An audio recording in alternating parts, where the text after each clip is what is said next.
चलिए आज हम जानेंगे मोहम्मद गौरी के बारे में। ठीक है, मोहम्मद गौरी के बारे में।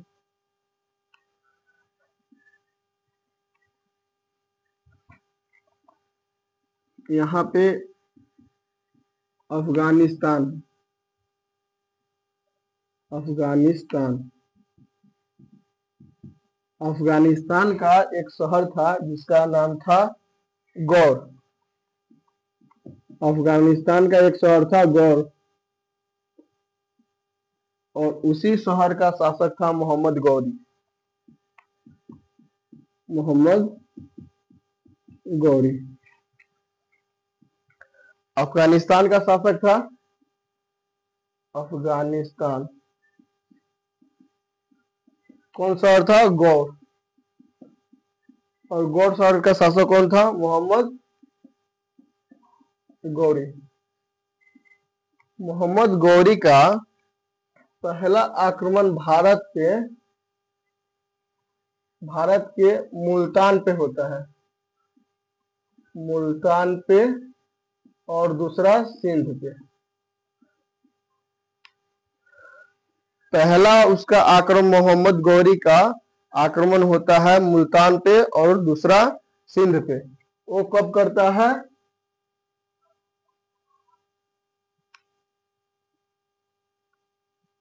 1175 ईस्वी में। शासक बना था मोहम्मद गौरी, गौर शहर का शासक। गौर शहर का शासक 1173 में है। 1173 में शासक बना और 2 साल बाद यानी कि 1175 में कहां पे आक्रमण किया? मुल्तान और सिंध दोनों जगहों पे जीत हासिल किया। ठीक है, मुल्तान और सिंध पर 1175 में आक्रमण किया और दोनों जगहों पे इन्होंने जीत हासिल किया। उसके बाद इन्होंने बहुत सारे युद्ध लड़े जिनमें है 1179, 1181, 1184, 1185। ठीक है, 1179, 1181, 1184, 1185 4 युद्ध लगातार किए इन्होंने। 4 युद्ध लगातार किए जिनमें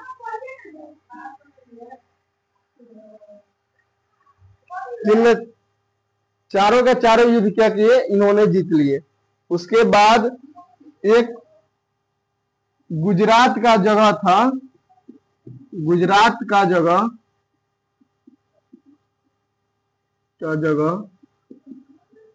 जिसका नाम था पाटन। और पाटन पे किस वंश का शासक चल रहा था? चालुक्य वंश। चालुक्य वंश या इसका दूसरा नाम, एक में चालुक्य वंश और दूसरा में सोलंकी वंश। दूसरा में सोलंकी वंश, जहां का शासक कौन था? मूलराज द्वितीय। मूलराज द्वितीय या इनको कहते हैं भीम द्वितीय। कहां का शासक थे? पाटन का। तो अब इन्होंने 1178 ईस्वी में कहां पे आक्रमण किया? मोहम्मद गौरी ने पाटन पे, जहां पे फर्स्ट बार यह 2 युद्ध किए। ठीक है, 1178 में ही 2 युद्ध हुआ जिसमें पहले जीते थे मोहम्मद गौरी और दूसरा बार इतना कस के धोया था मोहम्मद गौरी को कौन? सोलंकी वंश का शासक मूलराज द्वितीय की दोबारा यहाँ पे कभी कदम नहीं रखा। कौन? मोहम्मद गौरी। 1178 में मोहम्मद गौरी की हार हुई। यहां से बोरिया बिस्तर बांधे और अपना कहा चल गए? अफगानिस्तान। कौन शहर? गौर शहर। ठीक है, फिर उसके बाद इन्होंने कुछ दिन बाद दिल्ली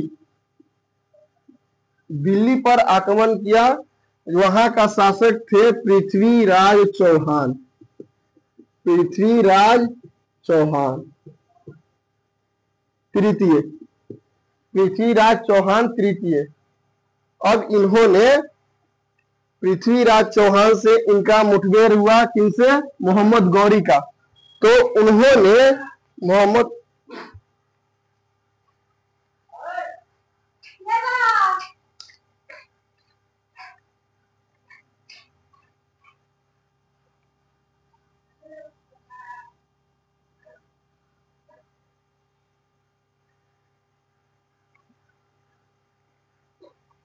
मोहम्मद गौरी अफगानिस्तान और दूसरा पृथ्वीराज चौहान तृतीय। कहाँ का शासक थे? दिल्ली का।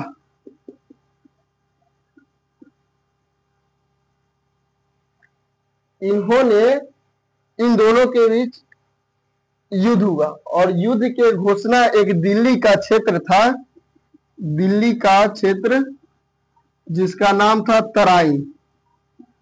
तराइन, यही तराइन के मैदान में प्रथम लड़ाई हुआ। तराइन की लड़ाई युद्ध 1191 में मोहम्मद गौरी वर्सेस पृथ्वीराज चौहान तृतीय। पृथ्वीराज चौहान तृतीय, ठीक है। तो इसमें पृथ्वीराज चौहान की जीत हुई। पृथ्वीराज चौहान की जीत हुई, जीत गया और मोहम्मद गौरी का हार हुआ। मोहम्मद गौरी की हार हुई। और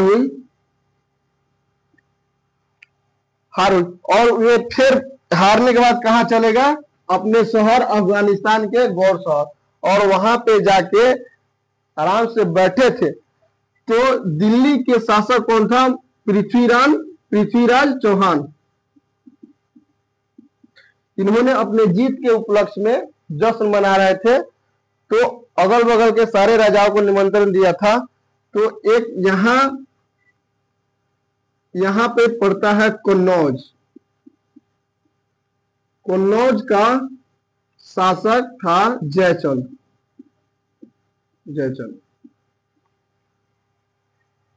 गढ़वाल वंश का शासक। किस वंश का शासक चल रहा था? गढ़वाल वंश। और गढ़वाल वंश के शासक कौन था? जयचंद। शासक जयचंद। गढ़वाल वंश के शासक कौन था? जयचंद। इन्होंने भी जीत के उपलक्ष्य में किनके पास? पृथ्वीराज चौहान के पास दिल्ली थी, कन्नौज से दिल्ली पृथ्वीराज के चौहान के पास गए थे। उनके साथ उनकी पुत्री थी, उनकी पुत्री जिसका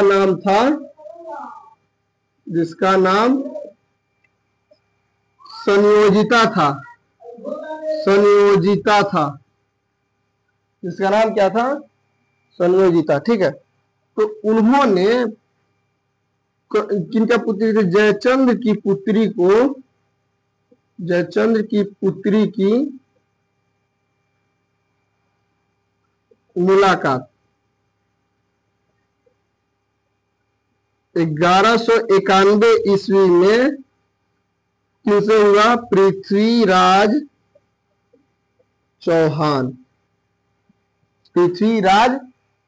चौहान। उनसे मुलाकात हुई 1191 में जयचंद की पुत्री पृथ्वीराज चौहान से, ठीक है, जिसका नाम था संयोजिता। जिसका नाम क्या था? संयोजिता।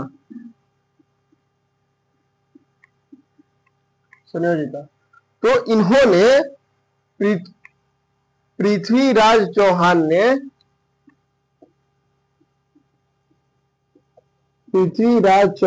ने जब अपने पार्टी को समाप्त किया, यानी अपनी जश्न को जब समाप्त किया, तो जयचंद अपने दरबार यानी कि अपने कन्नौज लौट गया। ठीक है, तो पृथ्वीराज चौहान ने उनके पास एक पत्र लिखा। पृथ्वीराज चौहान ने उनके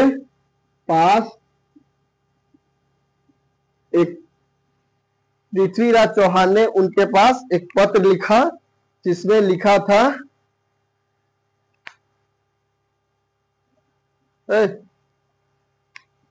तू उन्हें नहीं बैठेगा काम से। हाँ, तू उन्हें नहीं बैठेगा, हम पढ़ा रहे हैं, तू उधर ताक रहा है, ससुरा कहीं पे। तुमको भी पते नहीं है, राजा महाराजा बिला गया इस चक्कर में, छुछुना परेशान है। हाँ, राजा महाराजा बिला गया छुछुनर कहीं पे, बस तू ये नहीं बैठेगा, उन्हें नहीं बैठेगा। तो पृथ्वीराज चौहान ने एक पत्र लिखा जयचंद्र के पास, जिसमें लिखा था कि मैं आपकी पुत्री से विवाह करना चाहता हूं। तो जयचंद ने इस प्रस्ताव को ठुकरा दिया और बोला कि मेरे पास एक ही पुत्री है और मैं इसका शादी स्वयंवर के साथ करूंगा। तो पृथ्वीराज चौहान ने बोले चलिए ठीक है। तो स्वयंवर रचाया उन्होंने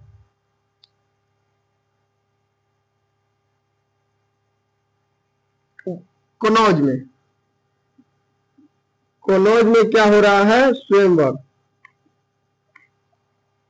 क्या स्वयंवर का अर्थ होता है कि बहुत सारे राजाओं को निमंत्रण दिया जाता है और लड़की अपने मनचाहा वर चुनती है। उनके हाथ में एक माला होता है और वो माला जिस मतलब पुरुष के गले में डाल देगी वही उसका क्या होगा, वर होगा, यानी पति। हाँ, तो स्वयंवर हो रहा है, उसने सारे देश के मतलब सारे जगहों के राजाओं को निमंत्रण दिया था और दिल्ली के शासक पृथ्वीराज चौहान को उन्होंने निमंत्रण नहीं दिया था। ठीक है, तो उन्होंने क्या कहा पृथ्वीराज चौहान ने कि सारे जगहों के राजाओं को पूछा गया और मुझे नहीं पूछा गया। तो पृथ्वीराज चौहान की एक सेनापति था, पृथ्वीराज चौहान की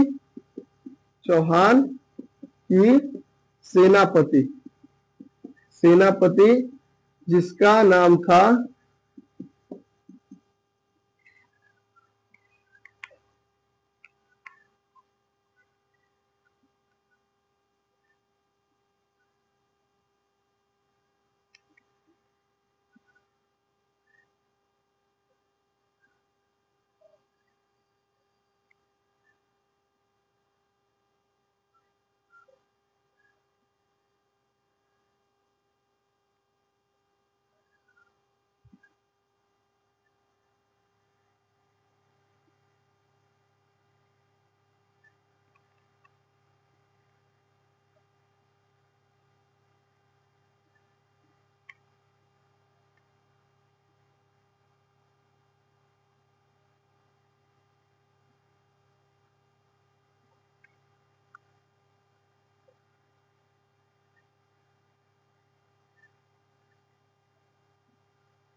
हाँ, तो पृथ्वीराज चौहान का सेनापति कौन था, सेनापति चंद्रवरदाई।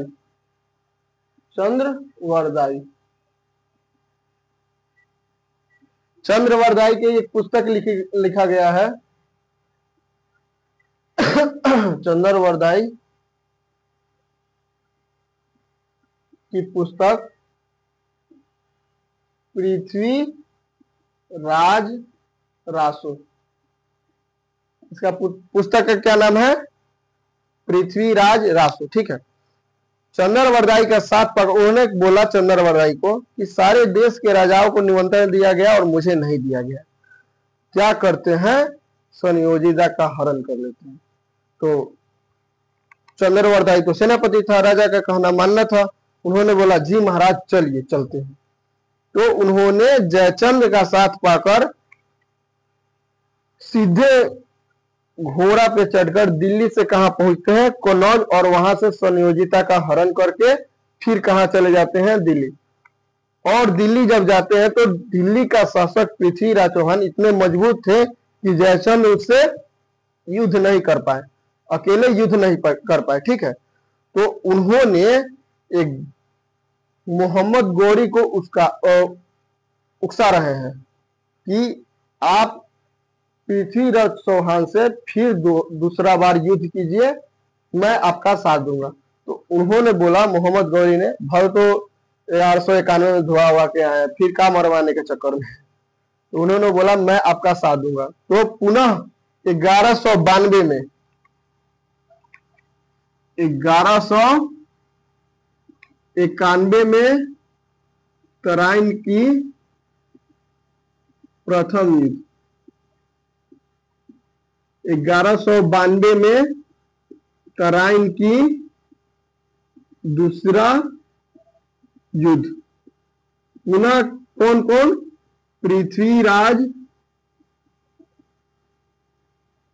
पृथ्वीराज चौहान वर्सेस मोहम्मद गौरी, ठीक है।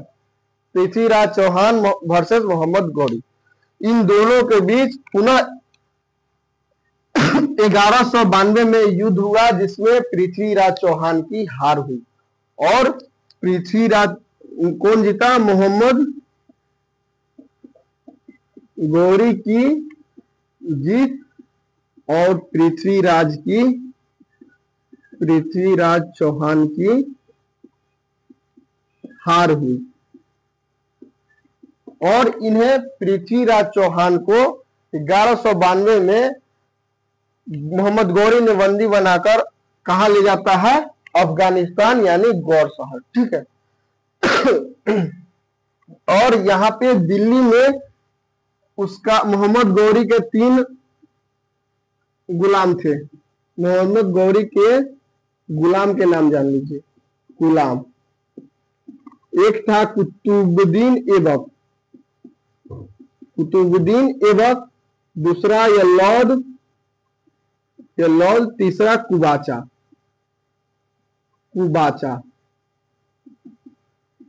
और अपने गुलाम यानी कुतुबुद्दीन ऐबक को दिल्ली का शासक बना दिया, दिल्ली का सेनापति बना दिया। और कहां चला गया, गौर। चंद्रवरदाई को भी साथ ले गया। तो इन्होंने पुनः एक बार और युद्ध किया। मोहम्मद गौरी ने बोला कि जयचंद्र जब अपने देश को राजा को धोखा दे सकता है तो मुझे क्यों नहीं। तो उन्होंने बिना देर किए 1194 ईस्वी में 1194 में पुनः युद्ध किया। इसमें थे गौरी और जयचंद्र। तो इसे बोला जाता है चंदावर की लड़ाई। चंदावर की लड़ाई कब हुआ, 1194 में। इसमें जयचंद्र की हार हुई और वहां पे मोहम्मद गौरी ले गया किनको, पृथ्वीराज चौहान को। और इसके बाद एक लास्ट इसका अभियान चला 1100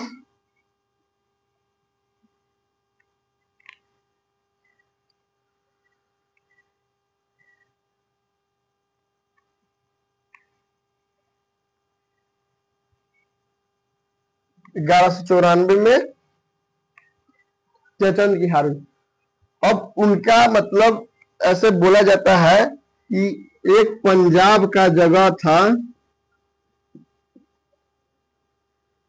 पंजाब का जगह था जहां एक खोखर जाति निवास करते थे। उन्होंने खोखरो जाति द्वारा मोहम्मद गौरी को मार दिया गया, यानी मृत्यु घाट उतार दिया गया। लेकिन पृथ्वीराज रासो में किसका लेखक है? चंद्रवरदाई के लेखक है। इसमें लिखा गया है कि जब पृथ्वीराज चौहान को मोहम्मद गौरी ने पकड़ के ले गया अपने गौर शहर में, तो उन्होंने चंद्रवरदाई ने बोला हमारे महाराज शब्दभेदी बांध चलाते हैं, आप यहाँ पे इनको बांध दीजिएगा और उड़ती हुई चिड़िया को मार देंगे। तो मोहम्मद गौरी ने बोला कि क्या बात है, तो उन्होंने बोला चलो ये देखेंगे। तो क्या किया, उन्होंने पृथ्वीराज चौहान को बांध दिया और चंद्रवरदाई ने एक बात बोला, 24 बांस 4 इंच, ऐसे कोई एक कहानी था, बोला, और मोहम्मद गौरी को पृथ्वीराज चौहान ने मार दिया। अब पृथ्वीराज रासो द्वारा कहा किताब है, उसमें ये बोला गया, लेकिन इतिहासकारों ने बोला है कि खोखर जाति द्वारा इनका वध कर दिया गया, इनको मृत्यु घाट उतार दिया गया। इस प्रकार मोहम्मद गौरी की कहानी समाप्त हुई।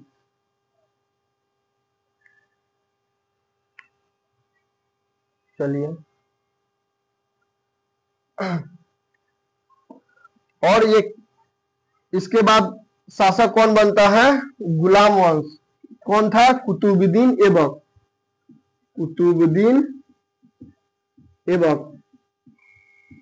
इसको गुलामों का गुलाम कहा जाता है। कुतुबुद्दीन ऐबक को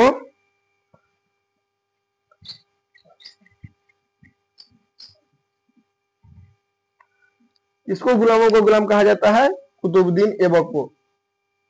इन्होंने एक बात बोला था